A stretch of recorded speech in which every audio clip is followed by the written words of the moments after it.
Assalamualaikum warahmatullahi wabarakatuh. Jumpa dengan saya dan salam kenal. Nama saya Edi Santoso. Saya saat ini sebagai pendidikan bahasa Inggris di SMA Negeri Olahraga Lampung dan lokasinya di Metro.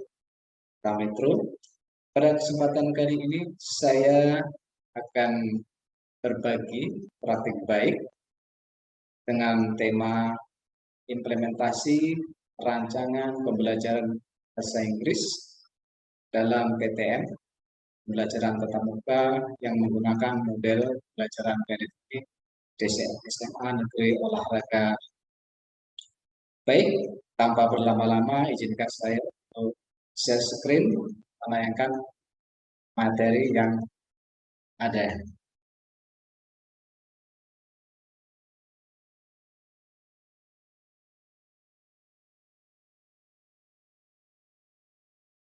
Baik, sebagaimana Anda bisa lihat bahwa pada tema yang saya akan coba sampaikan berjudul berbagi praktik baik implementasi rancangan pembelajaran bahasa Inggris dalam PTM, pembelajaran tatap muka menggunakan model blended learning pada siswa SMA Negeri Olahraga Lampung atau disingkat SMANO Lampung. Baik, pada slide berikutnya, bahwa sebagai seorang guru di abad ke-21, terutama sebagai syarat mengajar di implementasi Merdeka Mengajar adalah memiliki diantaranya adalah 3 poin atau 3 komponen penting. Yang pertama adalah adaptif. Adaptif di sini seorang guru harus mampu beradaptasi terkait dengan siswa yang dihadapinya. Sebagai contoh, saya mengajar di SMA Negeri Lampung yang mayoritas murid saya adalah atlet di beberapa cabang, maka saya harus bisa dan pandai adaptasikan materi yang ada dalam pembelajaran yang bahasa Inggris yang sesuai dengan kebutuhan siswa sebagai seorang atlet. Ini yang poin yang pertama. Jadi siswa atau guru harus mampu beradaptasi baik dengan lingkungan dan materi yang ada dan dengan siswa. Kemudian poin yang kedua adalah bahwa seorang guru juga senantiasa belajar dan terus belajar untuk senantiasa mengupdate ilmu pengetahuan yang ada, keterampilan yang ada, kemampuan teknologi yang ada dalam rangka supaya tidak ketinggalan zaman. Kemudian yang ketiga adalah teknologi literate. Dalam hal ini bahwa seorang guru di implementasi kurikulum mengajar, Merdeka Mengajar adalah bahwa guru dituntut untuk mampu menguasai teknologi, terutama pada tataran platform-platform digital yang ada. Sebagaimana Anda bisa lihat di tayangan slide saya, di samping kanan ada sebuah judul The New Way of Learning. Di bawahnya ada fitur-fitur medsos, di antaranya ada YouTube, ada Facebook, kemudian Instagram, dan lain-lainnya. Dalam hal ini, sebagai seorang guru kita harus bisa dan mampu mengoperasikan fitur-fitur di sini dalam rangka untuk menciptakan pembelajaran yang menarik bagi siswa dan tidak ketinggalan zaman teknologi, sehingga siswa akan senantiasa tertarik dengan pelajaran yang ada dan juga tidak ketinggalan zaman. Ini yang dimaksud dengan teknologi literate. Nanti akan saya jelaskan lebih detail seperti apa sebenarnya di dalam pembelajaran. Baik, kita lanjut ke slide selanjutnya. Dan pada pembelajaran kali ini, model desain pembelajaran yang saya gunakan adalah model desain EDI. EDI adalah merupakan singkatan dari A yang pertama adalah analyze, kemudian D, design, kemudian D yang kedua adalah develop, kemudian E di sini adalah implementasi, dan selanjutnya di sini adalah evaluate atau evaluasi. Baik, dan seperti apa? Nanti kita akan lihat lebih lanjut bahwa apa bedanya dengan blended learning yang saya tayangkan saat ini. Nah, kalau model EDI tadi adalah merupakan tahapan-tahapan di dalam pembelajaran, maka blended learning di sini adalah terkait dengan ruang dan teknologi yang ada. Nah, di sini Anda bisa lihat bahwa sebelah kiri dari saya ini ada classroom learning, kemudian di sebelah kanan saya ada learning, dan di tengah-tengahnya adalah merupakan blended learning. Ini adalah gabungan antara pembelajaran tatap muka dan pembelajaran online learning atau pembelajaran daring. Nah, ini penting Bapak Ibu sekalian, terutama kepada kami siswa-siswi di SMA Negeri Lampung, ketika mereka ada event mengikuti pertandingan, kompetisi di luar daerah yang tidak memungkinkan mereka untuk kegiatan tatap muka di kelas di lingkungan SMA Negeri Lampung secara langsung, maka mereka bisa menggunakan kegiatan pembelajaran daring atau online learning. Dan ini sangat menguntungkan bagi kami, sehingga anak-anak kami yang sedang dalam kompetisi, mereka tidak akan ketinggalan pelajaran. Sehingga ini sangat bermanfaat, terutama ketika kami terapkan di SMA Negeri Olahraga Lampung, yang mayoritas siswa kami adalah atlet ya. Oke, selanjutnya kemudian, nah ini ada beberapa contoh kegiatan di dalam kelas. Mereka seperti biasa untuk classroom learning-nya kita berikan penanaman konsep di awal, kemudian tahapan berikutnya mereka kami libatkan dalam kegiatan individu maupun dalam kelompok. Kemudian ada kegiatan presentasi. Nah, ini penting karena apa? Karena anak juga harus belajar berkolaborasi dengan temannya, yang mengkomunikasikan hasilnya, kemudian mempresentasikannya sebagai tahapan di dalam penyajian dan pemahaman terhadap materi ataupun pelajaran yang ada. Baik, kemudian selanjutnya pada kegiatan online ini saya memanfaatkan fitur ataupun website blogger saya di dalam kegiatan PTM maupun di dalam kegiatan daring kepada siswa saya. Dan di dalam blogger saya ini, saya juga mengintegrasikan beberapa platform lainnya seperti YouTube, Live Worksheets.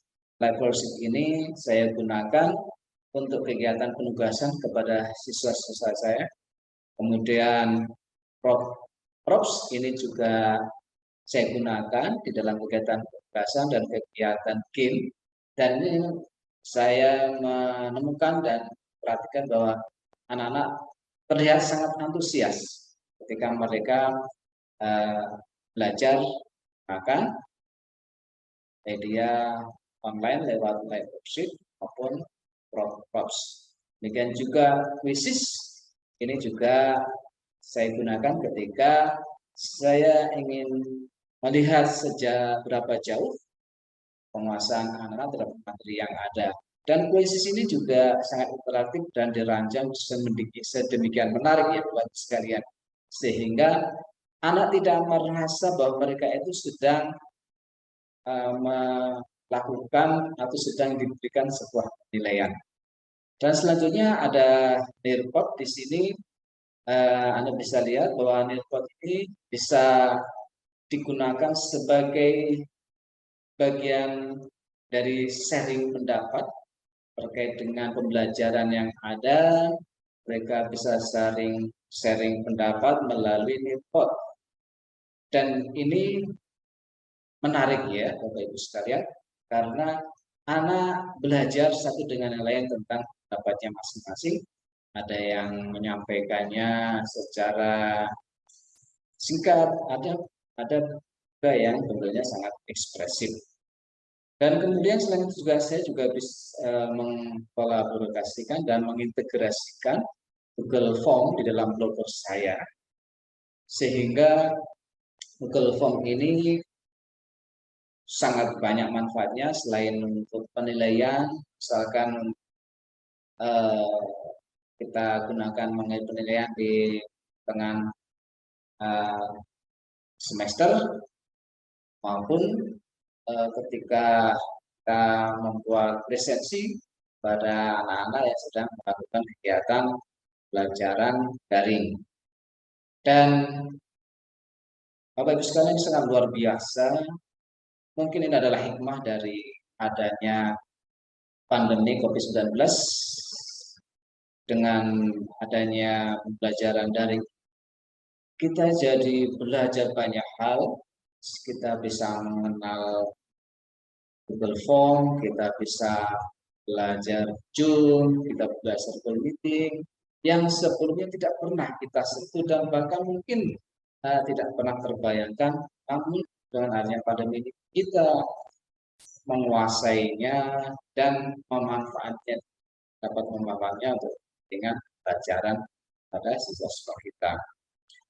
Sehingga ini tentunya juga membuat kita semakin terupdate dengan fitur-fitur digital platform yang ada saat ini. Dan saya secara pribadi menggunakan blog saya ini, mungkin di sini kebaca ya, blogger saya dengan nama Calon Sang Guru Blogspot ya, Blogspot. Nah ini bisa diakses oleh siswa saya kapan saja, di mana saja. Dan ketika mereka ketinggalan tugas, saya hanya meminta mereka silakan buka blogger Mr. Ready, buka Calon Sang Guru Blogspot, kemudian cari kelasmu di mana, kerjakan bab sekian sekian sekian.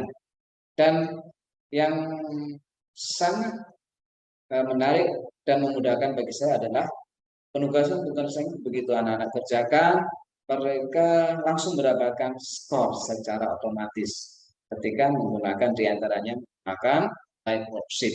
Jadi ini adalah keunggulan-keunggulan daripada fitur-fitur yang saya gunakan di blogger saya.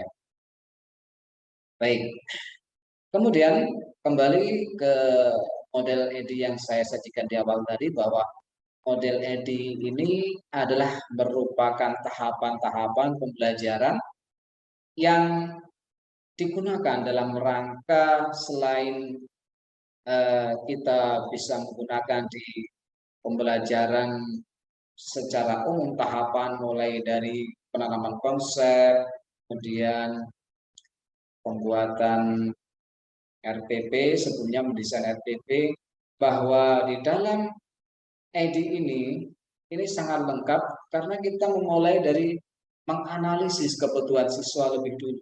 Berangkat dari EDI analyze, menganalisa kebutuhan siswa apa sih.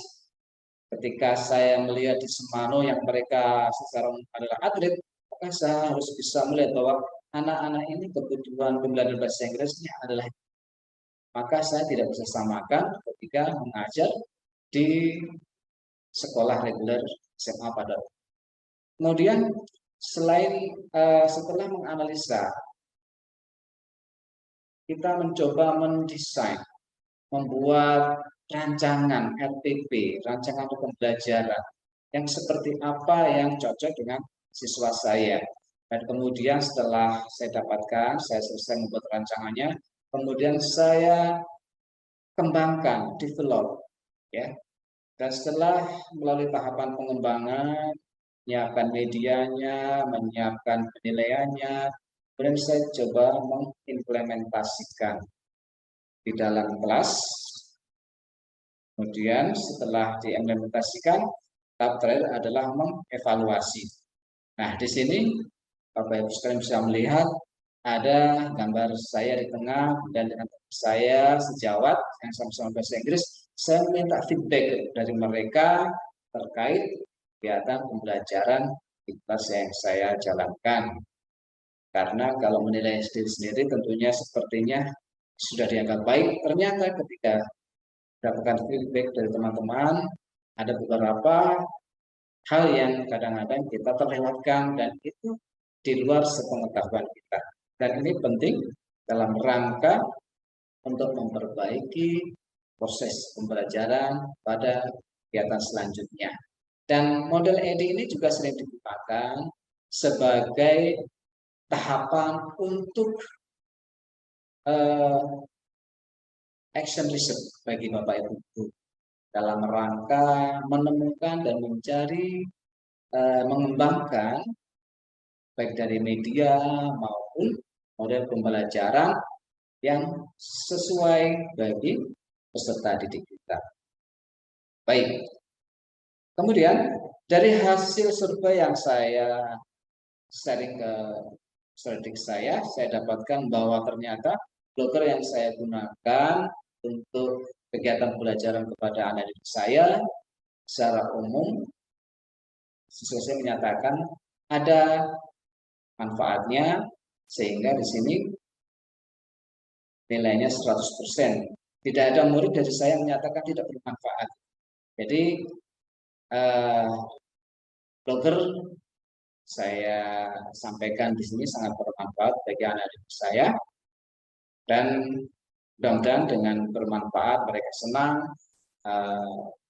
efeknya ataupun korelasi signifikannya adalah mereka senang dengan bahasa Inggris dan itu kontribusinya akan meningkatkan pemahaman mereka, penguasaan mereka terhadap pelajaran bahasa Inggris.